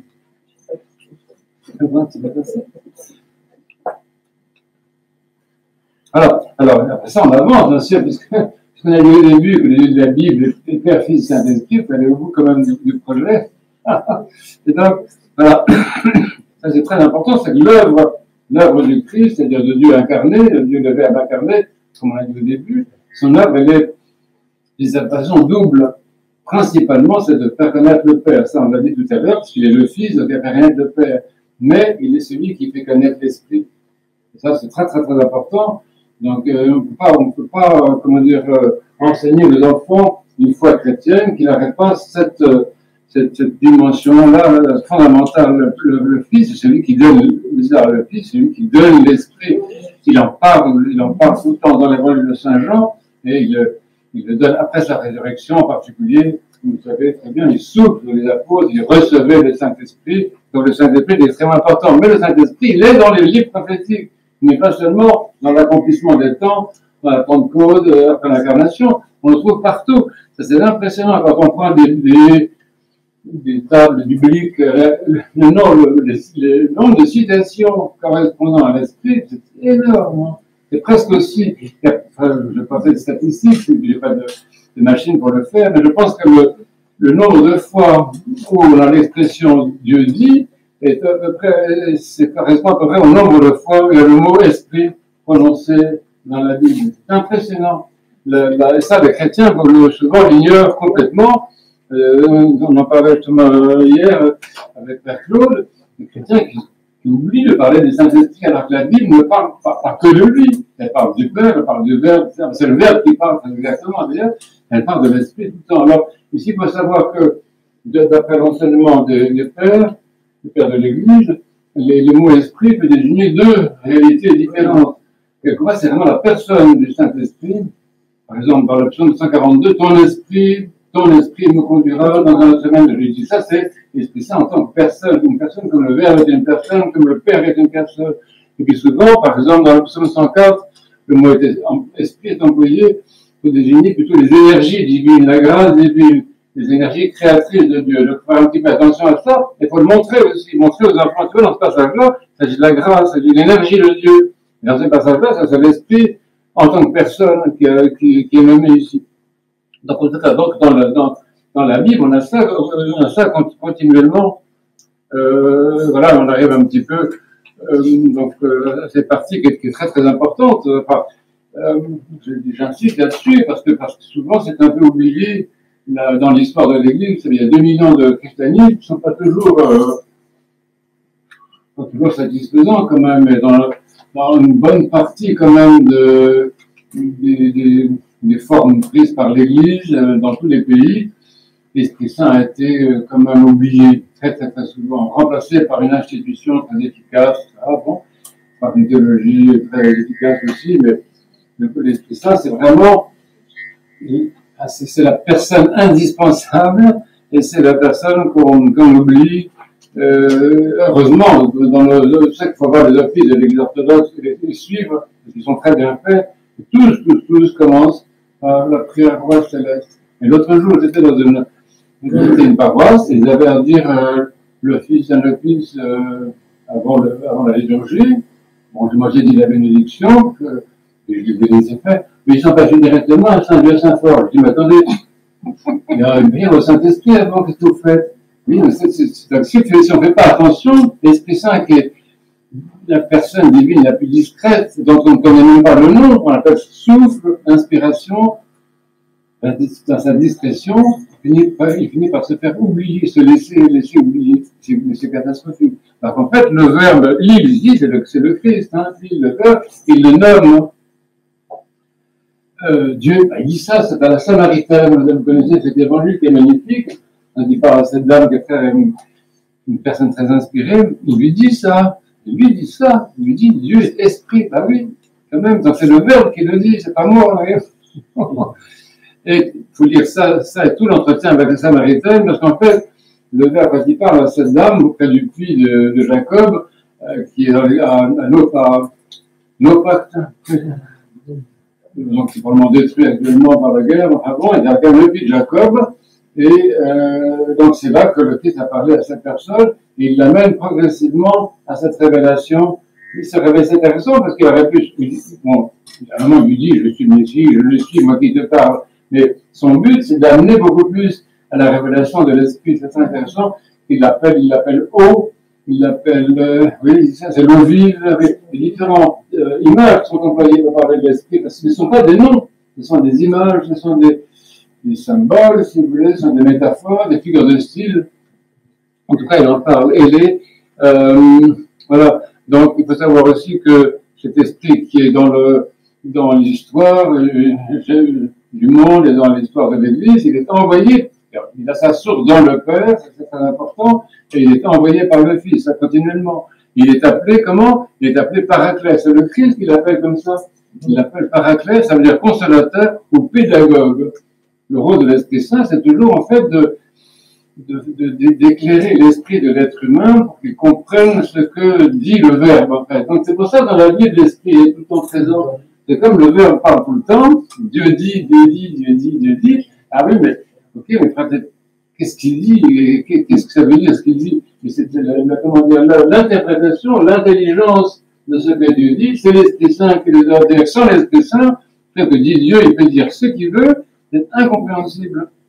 Il n'y a que l'Esprit Saint qui nous permet d'avoir accès au sens profond, à toute la substance, en quelque sorte, de la parole de Dieu. C'est pour ça qu'il est appelé consolateur, parce qu'il nous console en nous montrant le sens de notre vie, le sens de ce que nous avons à vivre et le sens de la parole. Et ça, il le fait dans l'ensemble de la Bible. C'est le rôle des prophètes, presque tout le temps. J'ai dit, il révèle le sens de ce que dit le Fils. Ça, vous retrouvez ça, donc je donne une citation de Saint Jean. Alors, c'est intéressant, dans Saint Jean, il y a les chapitres 14, 15 et 16, où il est question pratiquement que du Saint-Esprit. Donc, ce qu'on appelle la foi dans l'Esprit Saint, elle est inscrite dans l'Évangile. Elle est dans l'ensemble des livres prophétiques, de l'ensemble de la Bible, mais elle est inscrite de manière péremptoire dans l'Évangile lui-même. Là, il a sa source dans le Père, ça s'est dit dans Saint Jean aussi, le chapitre 15, c'est assez important, c'est que faut pas comprendre, si vous arrivez à s'émerveiller, disons, de cette réalité. En fait, l'Esprit Saint, il a sa source dans le Père. C'est le Père qui est dans sa miséricorde, sa paternité, il a la source du Fils, parce qu'il est le Père de son Fils, non?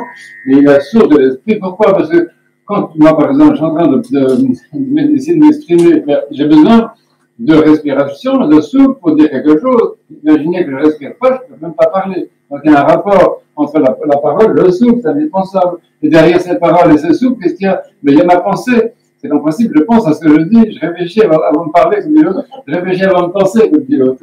Donc c'est ça, il faut comprendre très bien comment Dieu a une conscience incompréhensible pour nous, mais comme une conscience.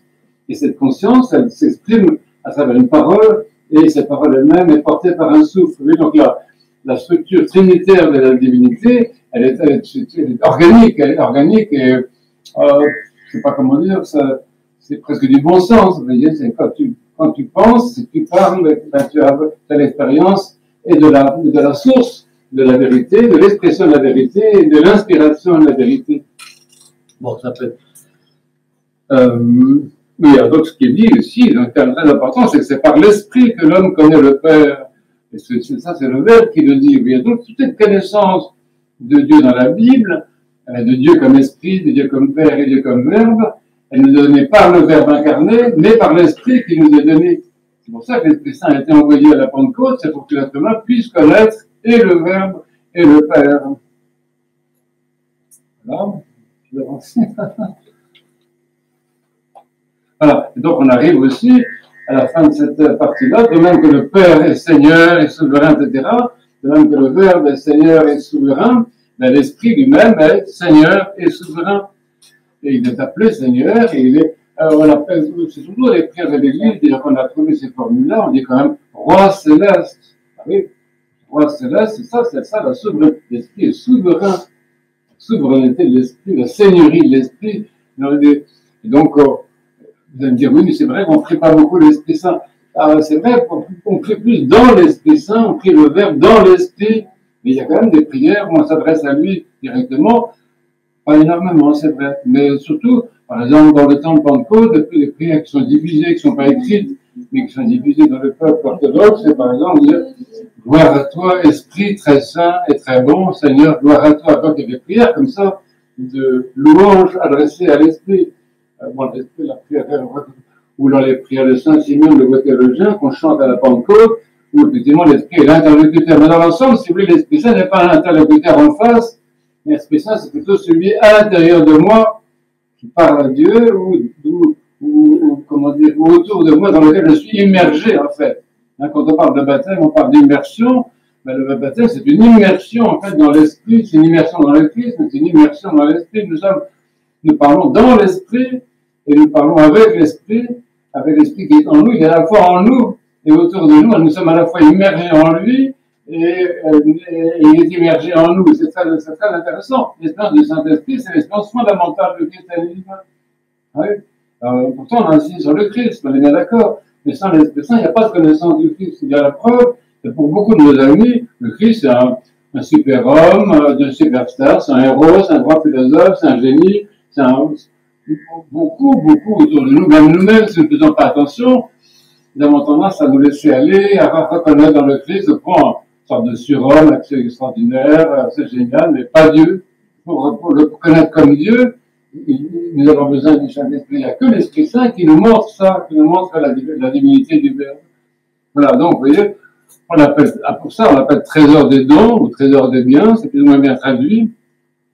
Et c'est ça, il est connu par ses dons. Ça, c'est peut-être une différence quand même importante, par exemple, entre la manifestation du Verbe, même dans l'ensemble de l'Écriture, qui est quand même assez clair, Dieu dit, etc.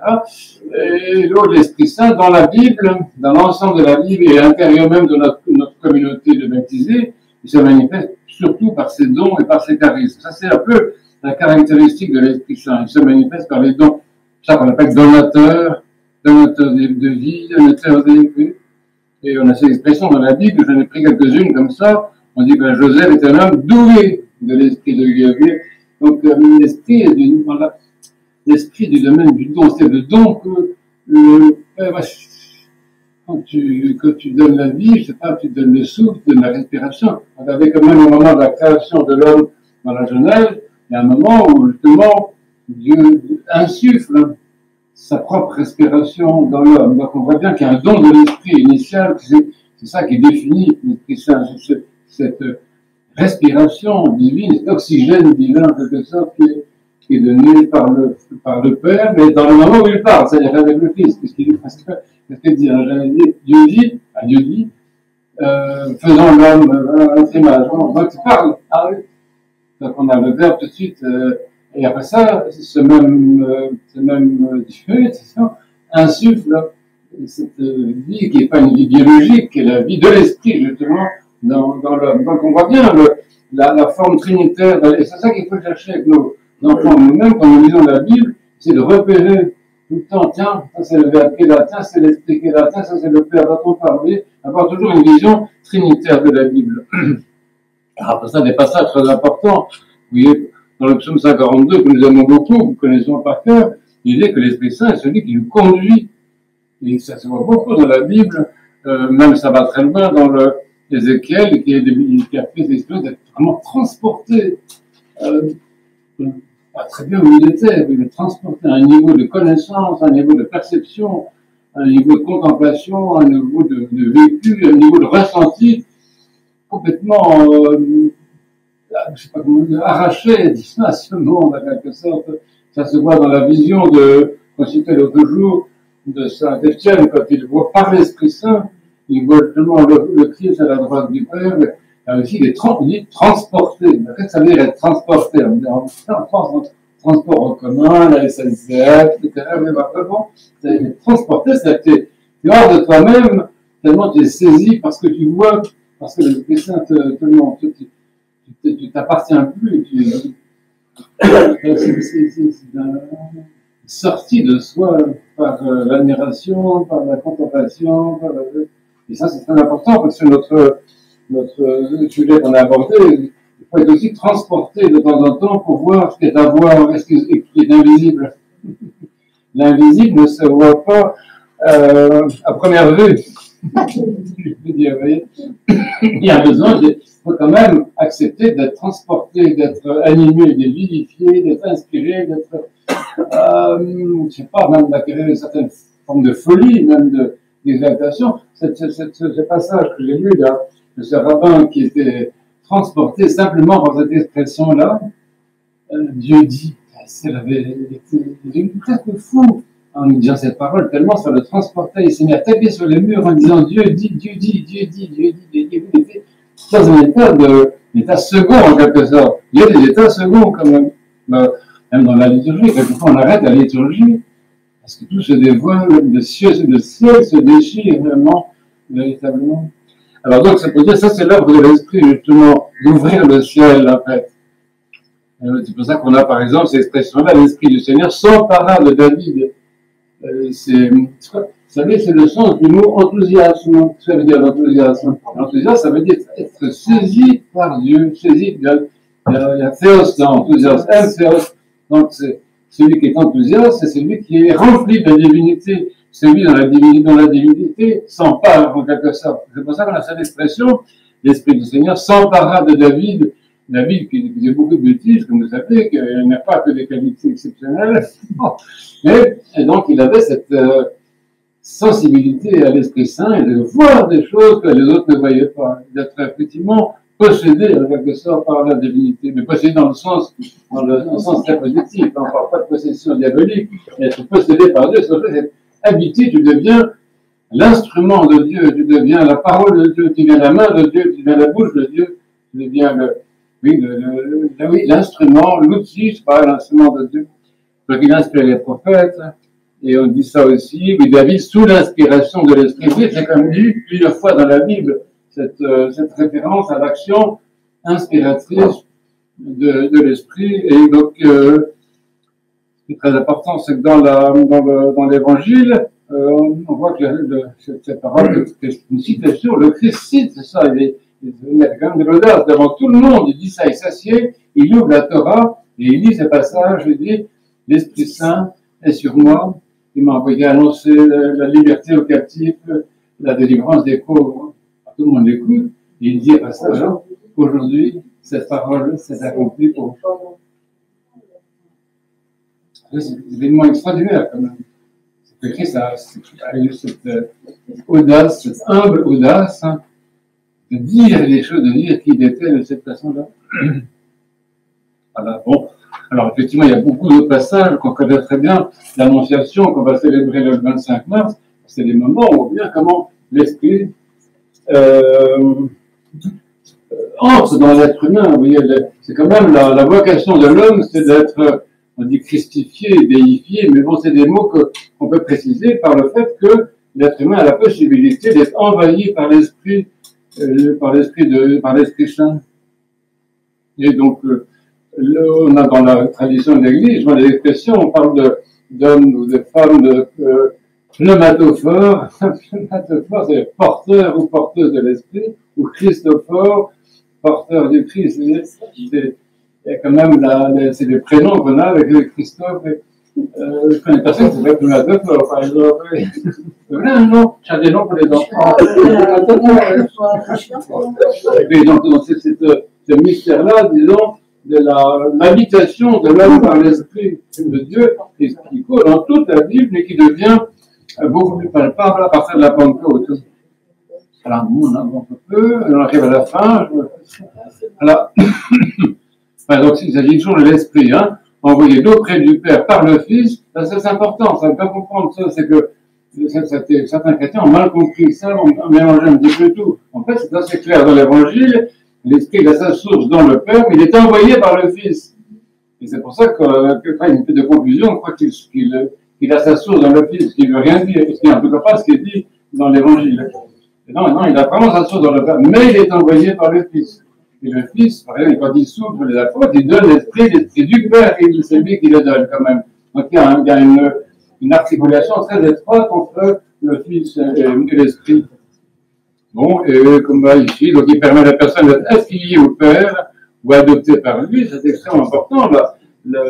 Comment dire, le Christ parle de ça à Nicodème dans sa conversation, il lui dit que l'être humain a besoin de naître d'en haut, d'être né d'en haut. C'est-à-dire engendré par l'Esprit pour pouvoir vraiment avoir accès à la connaissance de Dieu. Ça veut dire qu'on peut lire la Bible tant qu'on veut. Si on n'a pas l'aide de l'Esprit Saint, on ne verra rien dans la Bible. Voyez. Alors on va étudier les sciences bibliques, on va étudier tout ce qu'on veut. Rien du tout. Je ne sais pas si vous avez cité cette histoire-là, mais pour moi, très important. C'est raconté par Saint Jean Cassien de Marseille. Il raconte l'histoire d'un moine dans un monastère qu'il a connu, qui était tombé sur un passage de la Bible absolument incompréhensible. Il y en a. On là-dessus dit. Qu'est-ce que ça veut dire? Et ce moine dans le monastère, qu'est-ce qu'il a fait pour avoir accès? Il a jeûné une semaine entière. Il a jeûné une semaine entière par la prière. Et à la fin de cette semaine-là, il lui a été révélé par le Saint-Esprit le sens de ses paroles. Ça, c'est ça la lecture de la Bible. Vous voyez. Et qu'on trouve Dieu dans la Bible par le Saint-Esprit, par le Christ, et non pas par des moyens humains, mais on ne le trouve pas. Vous voyez, c'est un peu le problème aussi des personnes qui veulent lire la Bible en dehors de l'Église, en dehors de l'expérience du Saint-Esprit, c'est qu'en fait, ils arrivent à une sorte de sens biblique, tout ce que vous voulez, mais ils n'arrivent pas à la connaissance vivante, au sens vivant de la parole. Voilà, donc, il est appelé, tous ces noms-là sont très importants, l'esprit de sainteté, dans le credo, on l'appelle le Saint, et en l'esprit, le Saint, le Seigneur, le Saint, le vivifiant, les trois noms qui sont donnés à l'esprit dans le credo, ça rapporte justement à ça, au fait que l'être humain donc a la possibilité d'être sanctifié, c'est-à-dire complètement assimilé à Dieu par la grâce du Saint-Esprit. Donc cet esprit joue un rôle extrêmement important dans l'histoire. Et alors dans la Bible, il est appelé, là c'est des noms qui lui sont donnés, j'en ai pris quelques-uns pour vous faire plaisir. Esprit de sagesse, esprit d'intelligence, esprit de justice, esprit nouveau. Mais ça, vous voyez, dans ce sens-là, le mot esprit veut dire plutôt grâce. C'est pas tant la personne de l'esprit, c'est la grâce de l'esprit qui s'appelle esprit de sagesse, l'esprit d'intelligence. En revanche, quand on met l'esprit vivifie, ça c'est la personne de l'esprit qui est sujet de la phrase, vous voyez, qui est appelé donc le vivifiant dans le symbole. Bon. Voilà. Ça, donc, comme je dis, il n'a pas de nom propre, ça c'est Saint-Simon, nouveau théologien, qui a souvent rappelé ça, c'est qu'en fait, le Père, on l'appelle Père, le Fils, on l'appelle Jésus, Christ, etc., le Verbe, l'Esprit, on l'appelle l'Esprit, on n'a pas de Paraclet, peut-être, effectivement, Paraclet, consolateur, c'est quand même le nom donné par le Christ lui-même à l'Esprit.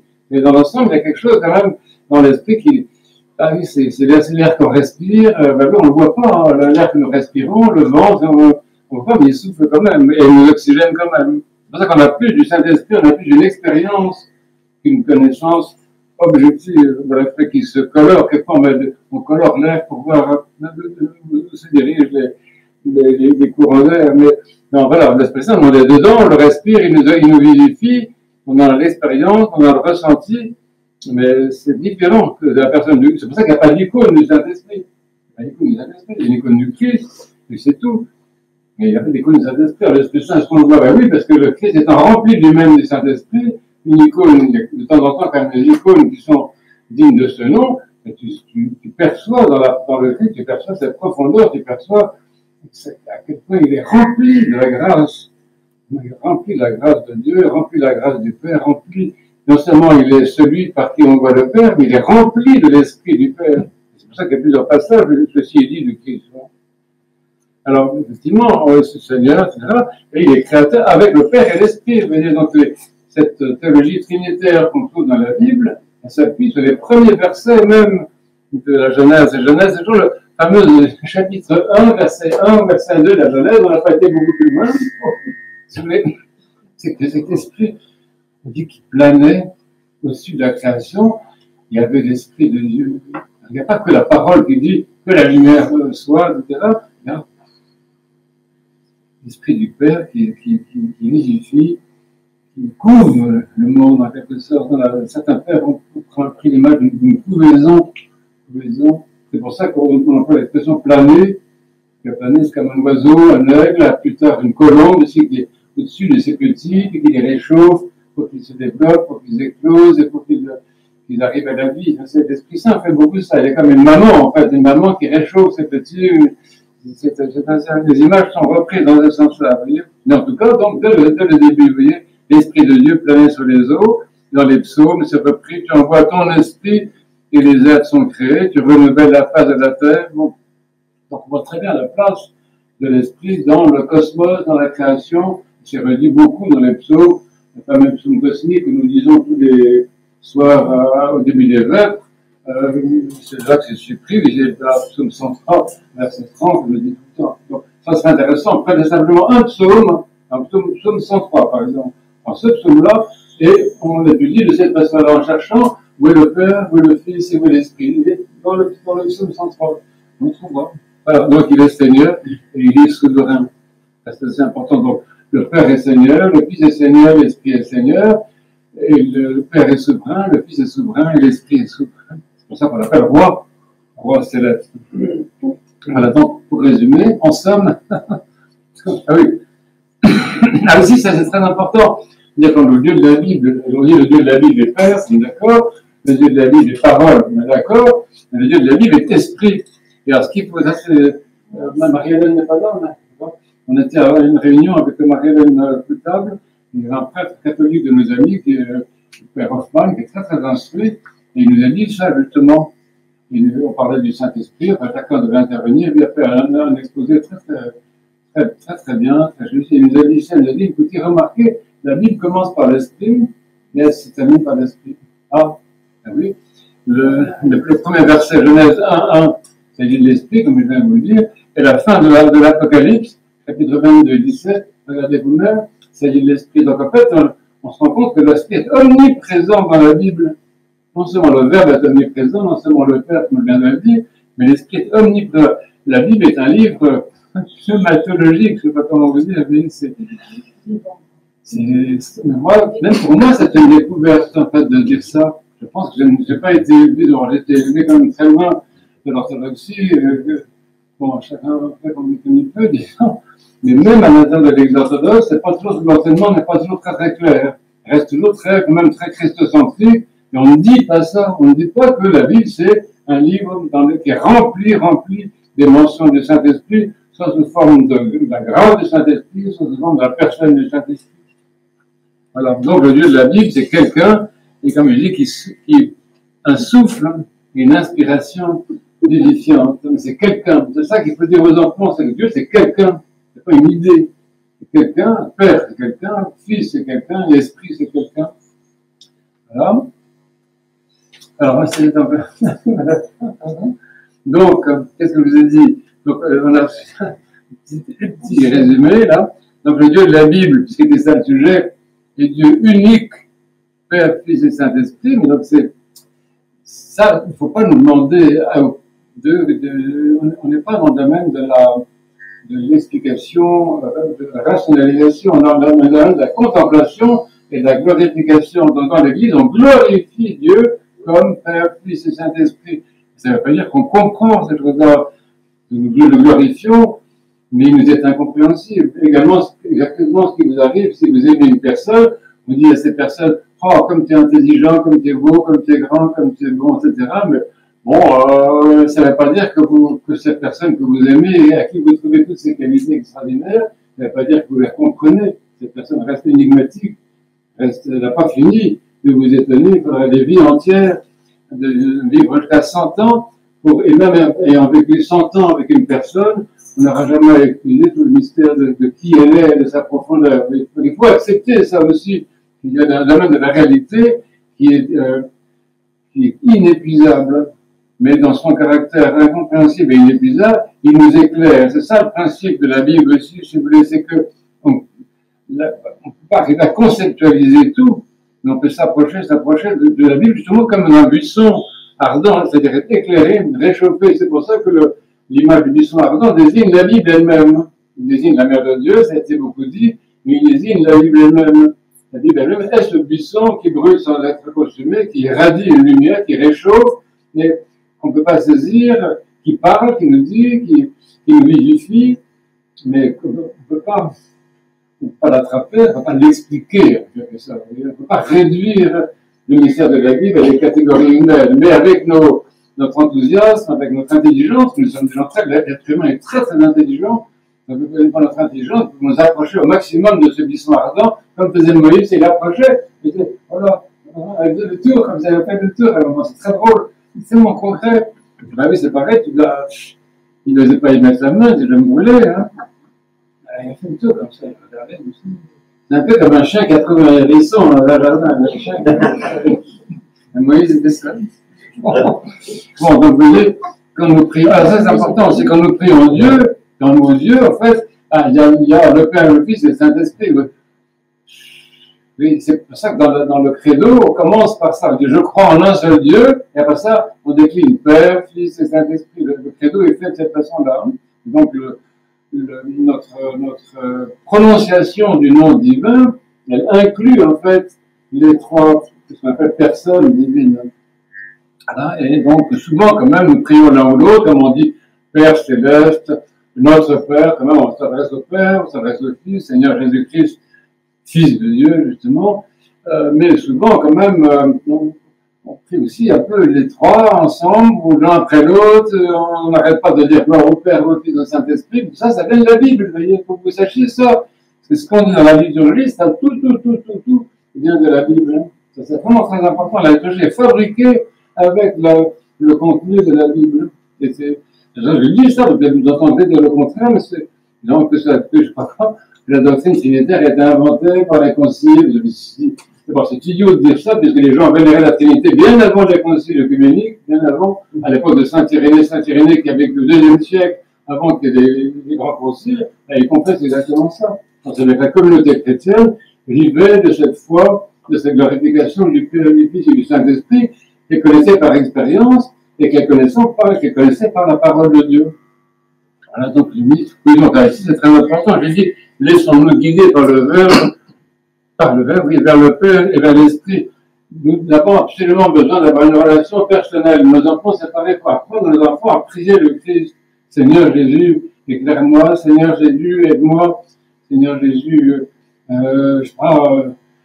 soutiens-moi. Enfin, tout ce qu'on a à demander quand on est enfant, ou quand des grands enfants comme nous, vous voyez, c'est quand même au Père qu'on demande ça tout le temps, de nous guider dans la parole. Regardez, comme on dit tout à l'heure encore dans la liturgie, on a eu une prière, avant de lire même l'évangile, on a demandé à Dieu de nous éclairer notre intelligence. Ah oui, justement, on dit, voilà, éclaire-nous pour l'intelligence de ta parole, c'est ça qu'on dit, vous voyez. Voilà. Et donc, dans ce que je redis tout à l'heure, que j'ai dit au début, nous commençons la lecture de la Bible par l'évangile, parce qu'il est la clé de l'ensemble. Ça, c'est très, très, très important.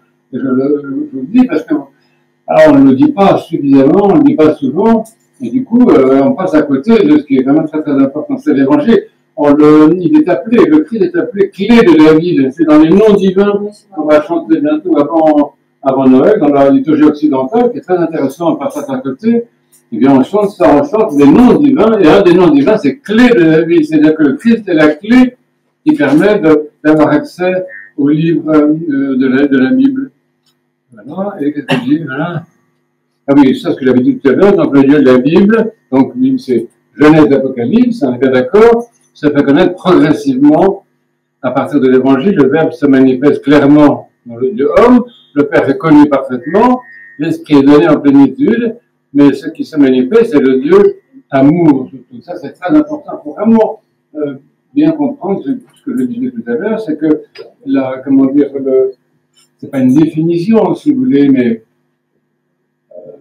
ça s'approche quand même d'un genre de définition. Dieu est amour, c'était dit par Saint Jean, mais cette phrase-là, elle n'est quand même prononcée que après l'incarnation du Fils. Mais c'est suggéré par le prophète Isaïe quand même. Isaïe, Ézéchiel, surtout le prophète Isaïe, qui est qui va très très loin quand même dans la révélation, mais l'expression là, Dieu est amour, c'est employé par Saint Jean, c'est ça qu'on attendait, c'est ça que l'humanité attend, c'est ça que nous attendons, c'est ça qu'il faut dire aux enfants aussi, Dieu est amour, Dieu t'aime. Les siècles protestants, Jesus loves you, ben oui, c'est pas si bête. Hein. Quelquefois, il y a des choses qui sont dites par des gens qu'on ne sait pas. Voilà. Donc, voilà, bon. Alors, donc, ce que j'ai dit ici, c'est que c'est très important. Il faut arriver à apprendre pour nous-mêmes, mais pour nos enfants, nos enfants de catéchisme en particulier, essayer de faire une lecture trinitaire de la Bible. Que ce soit les psaumes, que ce soit je m'arrête après, mais dans la Genèse, par exemple, on sait très bien que ça se trouve, c'est interprété comme ça. En tout cas, Abraham reçoit une visite de trois personnes. Trois personnes qui parlent comme une seule, qui parlent au singulier. Et lui-même, quand il leur parle au singulier. Dans ce passage-là, les pères ont vu que c'était une théophanie trinitaire, oui. Ça se trouve dans la Bible. L'icône qu'on a, on appelle ça l'icône de la Trinité, c'est un peu déplacé de dire ça, parce qu'il n'y a pas d'icône de la Trinité. C'est l'icône de l'hospitalité d'Abraham, c'est très différent, mais cette hospitalité d'Abraham a été une théophanie trinitaire.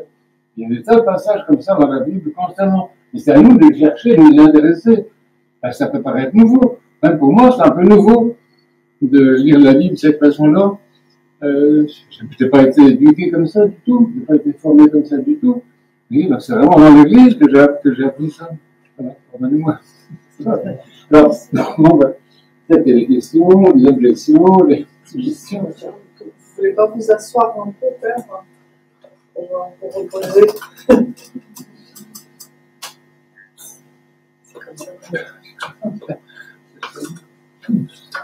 Vous avez estimé, c'est la partage.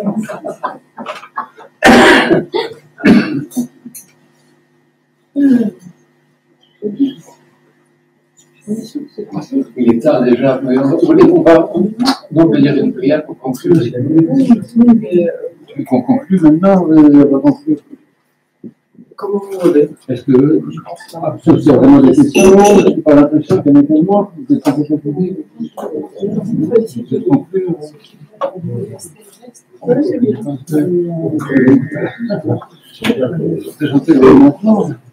Et maintenant, Seigneur, laisse ton serviteur sur la parole et son aller en paix, parce que mes yeux sont vus, le salut qui vient de toi, que Dieu a préparé pour être mis devant tous les peuples, lumière qui doit se révéler aux nations, et la gloire de ton peuple Israël. Au Père et au Fils et au Saint-Esprit, maintenant et toujours et dans les siècles des siècles. Amen. Seigneur miséricorde, Seigneur miséricorde, Seigneur miséricorde. Père, donne la bénédiction. Dieu est avec nous par sa grâce et son amour pour les hommes en tout temps, maintenant et toujours, dans les siècles des siècles. Amen. Les prières de nos saints pères, Seigneur Jésus-Christ, notre Dieu, fais-nous miséricorde et sauve-nous. Amen.